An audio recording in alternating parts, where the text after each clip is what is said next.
Hello, my dear Libra. Welcome back sa ating YouTube channel. My name is RJ, your tarot card reader. At ang gagawin po natin ngayon is yung ating daily reading para po ito sa araw ng July 26, 2026. Titingnan po natin kung anong mga eksena, kaganapan at kung ano-ano pa na maaari mong makasalubong sa araw na ito. Pero before po tayo mag-proceed or magpatuloy sa ating reading, gusto ko pong kunin tong pagkakataon na ito na makapagpasalamat. Maraming salamat po sa ating mga abangers, sa mga walang sawang naghihintay at nag-aabang ng kanilang mga readings. Thank you very much. And gusto ko rin pong pasalamatan yung ating mga bagong subscribers. Hello my dear, welcome po sa ating channel. I hope na mag-enjoy po kayo dito at sana yung mga readings na ginagawa natin or ginagawa ko ay nakakatulong po sa inyo or sa ating lahat. Okay? Let me see, my dear. Tingnan natin kung ano meron sa araw na ito. July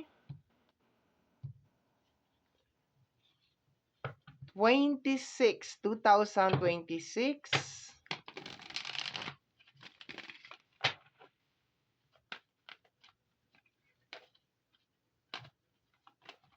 Okay, we have here the strike. Strike, breakthrough, mastery. Okay. Deserve, okay, action, focus, success. Okay. So, based sa energy na ito, ang nakukuha ko dito is more on like making a action. Parang kailangan mong gumawa ngayong araw na ito ng isang action that will actually pwedeng makaresolve sa problem mo or pwedeng makapag-enhance ng iyong ability or ng iyong kakayanan. Okay? Kasi meron tayo ditong energy ng breakthrough. So, pag sinabi yung breakthrough, my dear, it's a solution sa isang, sabihin natin, puzzle sa life mo. Mastery, okay, it is a skills, okay, it is a talent, ability na pwede ding maging dahilan para magkaroon ka ng breakthrough, okay, or ma-resolve yung isang bagay, okay. Let me see.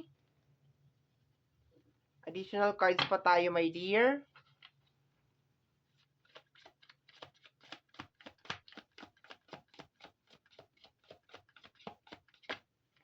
Okay. Dalawang cards siya, so isa lang kailangan natin. We have here the real, okay, commitment issue. Okay. Afraid to settle down, avoiding intimacy, fear, loss of freedom. Okay. It is complicated. Okay.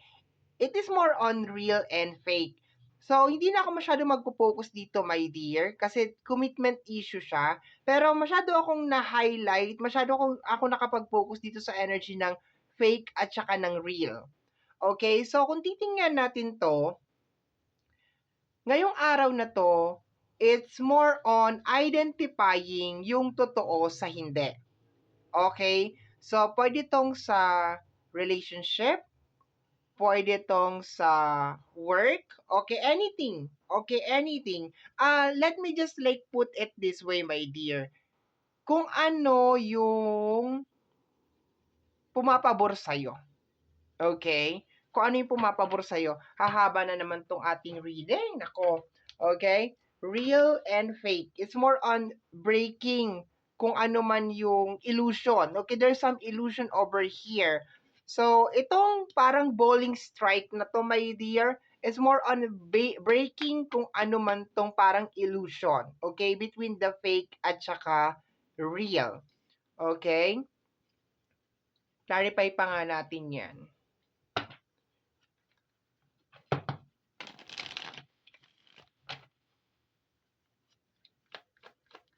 Commitment issue.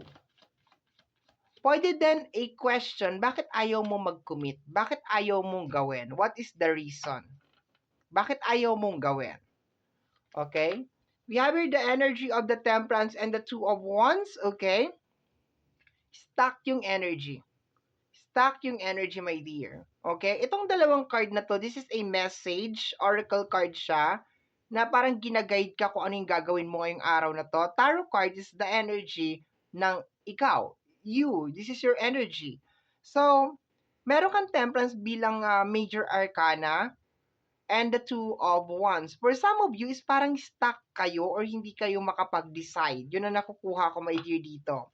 Pero sinasabi na you just need to trust the process, okay? And you just need to know, kailangan mo lang malaman, my dear, kung ano yung totoo sa hindi. Kung ano yung mga bagay na um, paulit-ulit ko nare-receive kasi yung parang pumapabor sa'yo eh. Okay? Pero there's a certain na energy na pumipigil sa'yo para makapag-decide ka. Like, naguguluhan ka ngayong araw na ito. Okay? So, possible na mag-focus ka muna ngayon, my dear, dun sa mga simpleng tanong. Bakit hindi ka makapag-decide? Ano ba yung kinakatakutan mo? Ano yung iniiwasan mo? Okay? Bakit ayaw mong gawin tong certain na action na to? Kasi nakukuha ko dito na parang meron kang ayaw gawin. Okay? Parang you are not trusting yourself na pag ginawa mo tong bagay na to is magkakaroon ng magandang result or outcome. Yung kanyang energy is papunta na dun sa nagkakaroon ka ng anxiety or parang nagkakaroon ka na, nag-overthink ka. Yun ang nakukuha ko over here. Let me see. We have here the energy of the strength card. Okay, meron kang strength card. So, ibig sabihin, parang dinadaga ka lang siguro, my dear. Meron focus on success. Meron ka ditong energy ng focus on success. Ibig sabihin, meron kang kayang gawin ngayong araw na ito para mag-end yung isang cycle. Pero, dahil siguro masyado kang nasanay doon sa cycle na yon, kaya para nandun ka sa moment na, okay, ayokong i-end tong cycle na to. Ayokong baguhin tong cycle na to. Pero, sinasabi dito that you need to make the strike. You need to try. Kailangan mong subukan, my dear. Kasi, kung hindi naman na nagbe-benefit sa'yo yung isang bagay, okay, ngayon ko na nakuha yung benefits na nare-receive ko kanina. Bakit ayaw mong i-end? Kung wala naman na nagiging effect sa'yo, yung isang bagay, bakit ayaw mong i-cut or bakit ayaw mong putulin? Bakit ayaw mong mag-decide sa energy ng two of wands? Bakit ayaw mong magtiwala kay temperance? Okay? Sabagay, hindi mo naman nakikita si temperance. Okay, anyway, let me see. We have two cards and another card. We have here the energy of the world card. Meron kang kinakailangan i-close, my dear. Kasi it's really obvious over here na pinapakita na sa'yo kung ano yung totoo at ano yung hindi. Saan mo ilalagay yung energy mo at saan mo dapat tanggalin yung energy mo. Kaso, yung paulit-ulit ko nare-receive na energy dito, my dear, is hindi mo siya magawa nang dahil masyado kang nasanay sa ganun na sistema. And ang problema kasi, pag pinapakita na sa atin kung ano yung mga bagay na kinakailangan nating baguhin, which is sa sitwasyon mo sinasabi na move forward rather than going backward, okay? Yung energy kasi is more on moving forward, trust the temperance. You have here the strength card and the world card. Ibig sabihin, kailangan mo i-close na yung mga dapat i-close. Kaso nandun ka kasi sa moment, my dear, na okay, like, magwo-work ba to? Gagana ba to?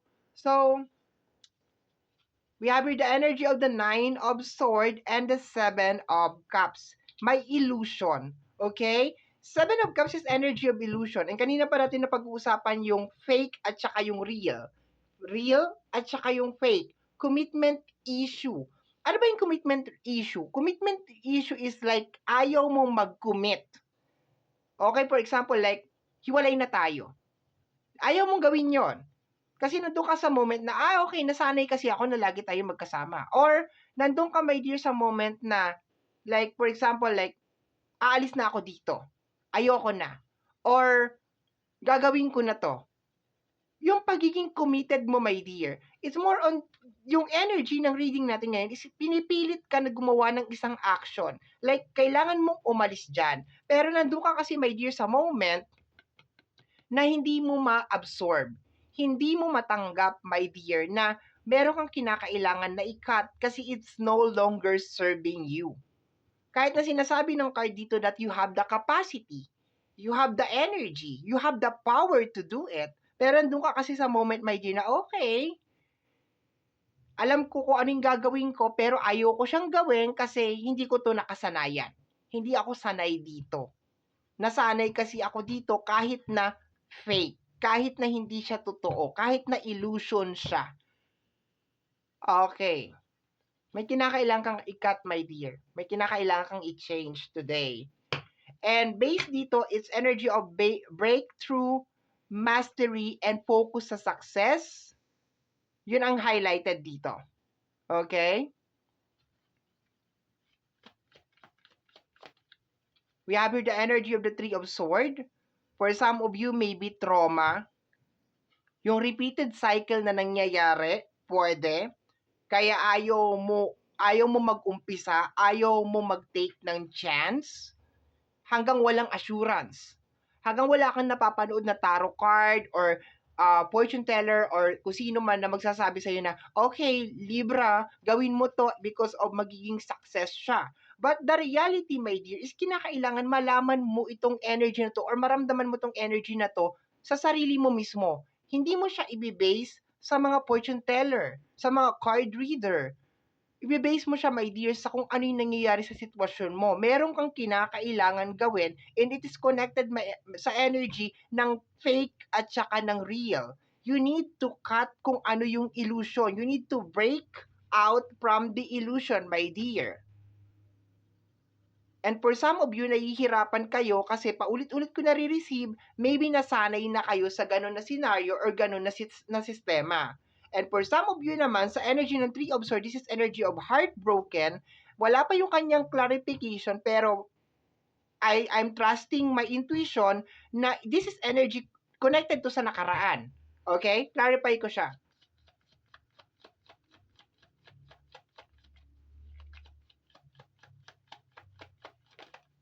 This is the energy of the Ace of Swords. Okay? Ace of Swords is the gift of knowledge. The gift of knowledge. Pero at the same time, ang tingin ko kasi sa Ace of Swords is a blessing and a curse. Kasi pag ikaw ay nabigyan ng gift of knowledge, which is kanina pa natin na pag-uusapan na ngayong araw na to is nakaka-receive ka ng mga downloads, messages, okay, na kinakailangan mo na talagang gumawa ng desisyon pero doon ka sa moment na hindi ka makapag-decide. Kaya ang Ace of Swords is double blade. Because sometimes yung mga message na nare-receive natin coming from the Ace of Swords is actually painful. Okay? Although nabanggit ko kanina na possible itong Three of Swords is energy of the past, pero hindi ganun ang naging clarification niya this time. Ang naging clarification niya, my dear, is masakit kasi kaya ayaw mong gawin. Okay? Meron siyang discomfort na pakiramdam pag ginawa mo siya. Kaya ayaw mo siyang gawin. Ayaw mo mag-cut, ayaw mong umalis dun sa illusion, gusto mong kumapit lang dun sa illusion na yon, whatever it is. Hindi ka makapag-decide kung sa fake ba or sa real, ayaw mo mag-commit sa mga action mo kahit nasabihin natin na today, you are being guided na, okay, Libra, ito ang gagawin mo. Kasi kailangan mo tong iwanan kasi it's no longer serving you at itong tatahakin mo na landas, ito yung magsiserve sa'yo. Kaso dahil nature nating mga tao ang matakot sa hinaharap at masanay sa mga bagay na nakagisnan na natin kahit wala naman na tayong nabe-benefits doon, ito yung nangyayari. And most of the people, ito my dear, based on my experience, karamihan ng tao na nakita ko na ayaw umalis sa isang sitwasyon maski hindi na sila nag-grow, naiiwan sila dun sa sitwasyon na yon. once na dinalaw ka na, once na naka-receive ka na ng mga downloads and messages that you need to get out from that situation, you need to get out from that situation, my dear, as soon as possible. Okay, hidden message is the energy of the Ten of Cups. Maganda tong Ten of Cups, my dear. Okay, this is connected sa energy ng family, connected sa energy ng relationship, but parang painting lang to. Ten of Cups is connected sa energy ng illusion. Okay? And lagi ko nababanggit, gasgas na dito sa channel na to, na pag may involved na ibang tao, it is a collaboration. Ibig sabihin, tulungan. So sabi ko nga, ngayong araw na to, maybe dedicate this time para magtanong, okay, ginagawa ba nila yung part na yon para mabuo tong Ten of Cups? Yung partner mo ba, ginagawa niya ba yung part niya para mangyari itong Ten of Cups o ikaw lang yung nag-e-effort na nag-e-effort? Or kung hindi man to sa relationship, sa friendship, sa family. 'Di ba? Kasi ang Ten of Cups is somewhere over the rainbow na energy. Ibig sabihin, hindi pa talaga siya nangyayari. In short, salita, pangako, promises, wish, dream, fairy tale, Alice in Wonderland. And you need to wake up from this fairy tale. Okay? So, my dear Libra, ito pong nasagap natin na message energy para sa araw na ito. Wait lang. And I am back. Munti ka na tayo malobat. So, my dear, yan po nasagap natin na message energy para sa araw na ito. July 26, 2026. Sa gaya po na lagi kong nasasambit or lagi kong sinasabi, ang tanging hiling at dasal ko lamang po sa ating buong may kapal ng mga readings na ginagawa ko ay nakakatulong po sana sa ating lahat. Maraming salamat po. Thank you, my dear. Bye-bye and take care of yourself.